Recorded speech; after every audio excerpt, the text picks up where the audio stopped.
What up, everybody? Now, the dream of becoming a professional mountain biker is sadly just that for a lot of people, a dream. But don't worry, I got your back. In this video, we're going to be checking out some proper pro ways you can sort your bike out.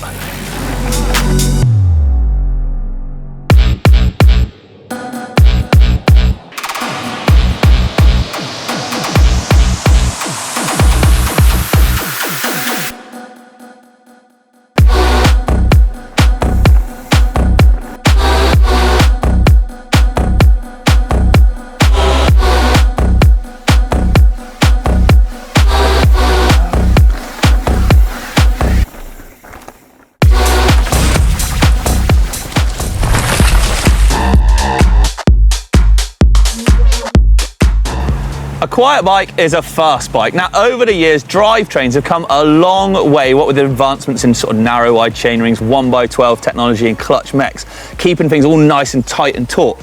Because it's chain slap, as I reckon, the worst noise that you could possibly get on a bike. It sounds horrendous. So back in the day, a little hack would have been to wrap inner tube around the seat stays and chain stays and then use a zip tie to hold it in place to kind of protect the frame and keep that noise to a minimum. Now, that looks a little bit ghetto, and these days a lot of new frames, they come with like this factory fitted rubber guards just placed on the insides and outsides of the stays to help keep the noise down, and it looks kind of cool as well. It looks nice and neat and tidy. However, sometimes that doesn't go far enough to keeping the noise at bay. So a top hack that a lot of pros will do is use 3M mastic tape. This is essentially a rubberized sort of tape that you can mold and kind of cut to the sizes and shapes that you want. It's sticky backed, and then you put it in all those places that maybe the factories can't quite reach, or you find out when you're doing a run that it's hitting somewhere that the rubber isn't already there, and it helps keep the noise even lower. Now, you've quietened down that chain slap, but you're thinking, what the dickens are all those other noises? Well, there are some. Because you've got rid of one that's potentially the most problematic, other little things start showing up. So things like cable rattle and rub can be really annoying. Pros will go to great lengths to reduce the rattle then, because it's really off-putting. So some ways that you can do this. First up, your bike might come with these sort of factory fitted little clips like you can see on my reactor here. If they don't, fear not, there are plenty of other solutions. Cable ties, people, we all have a good cable tie. A few of those, just clipping some of the cables that are close to each other together will reduce the sort of knocking and rattling against each other. But there are ways we can go from here as well. So firstly, using electrical tape, you can actually wind that around your cables, holding them nice and tightly in together. That way you know they are definitely not going to go anywhere. It's a bit of a laborious task, but it does work, and it does look pretty neat and tidy. It sort of overlaps as you wind it around, and these cables will get pinched together nice and tight.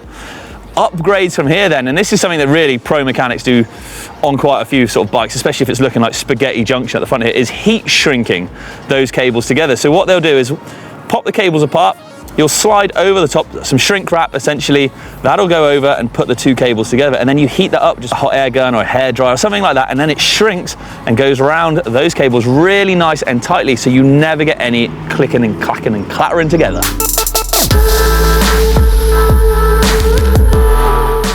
Have you ever watched those videos of the pros, especially in slow motions, and it literally looks like their bikes are glued to the ground? Their tyres are just tracking it perfectly, and the suspension's it's just going like this, and it's not bouncing them around. Well, it's because pros spend so much time setting up the suspension on their bike to get it working exactly as they want it to. They'll put in a ton of time testing in the off-season, using suspension-specific mechanics, if you like, to get things running perfectly. Now, I know this is quite tricky for sort of you and I out there. We haven't got the resources, should we say, to do this. However, you can do something similar. Just ride your bike as much as you can, get used to how it feels, and then maybe start tweaking with the suspension settings as you go along and learning how it works and maybe what works best. However, if you want to upgrade this, you can actually send your suspension away to certain tuners out there, suspension specialists, and they'll get it working exactly as it should be, maybe a service or setting up for your weight and riding style.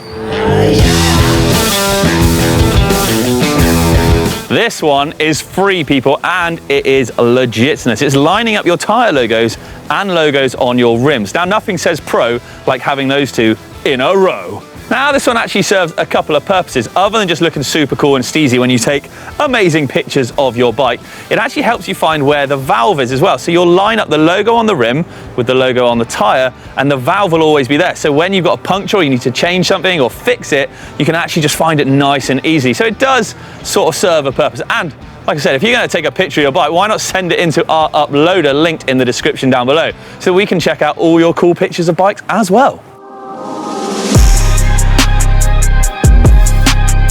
Now, pro riders, they travel around the globe a lot, which means disassembling and reassembling their bike a lot. And as we know, they can be a fussy bunch, having things set up very particularly and exactly as they want it. So this top pro tip is marking exactly where your controls are on your handlebars. And that means every time you get back on your bike, if you take it apart or you change a part, you can realign it and it'll feel exactly the same. It's not something that's too difficult to do, so just maybe where the stem bolt is, where the clamp sort of lines up on the bars, take pictures or make little pen marks or tiny, sometimes little grooves, if you like, in the bars, just so that you know every time that it comes back, you can line up the marks and it will feel exactly the same every single time.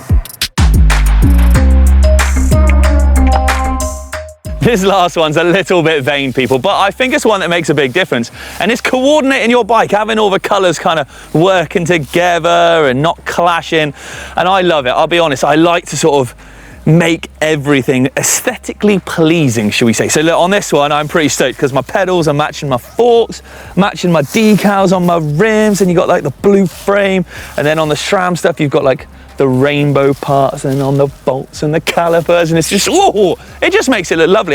Those bikes where they're like multicolored, they look like a rainbow turd or a unicorn's just puked up on it or something. That's not my cup of tea. Look how clean and fresh it looks, people. There we go then, everybody. Some great top tips to make your bike more like the pros. Have I missed any? Have you got any extra ones that I haven't thought of? Well, if you do, let me know in the comments down below. But for now, Bentonville, I'm out of here. See ya!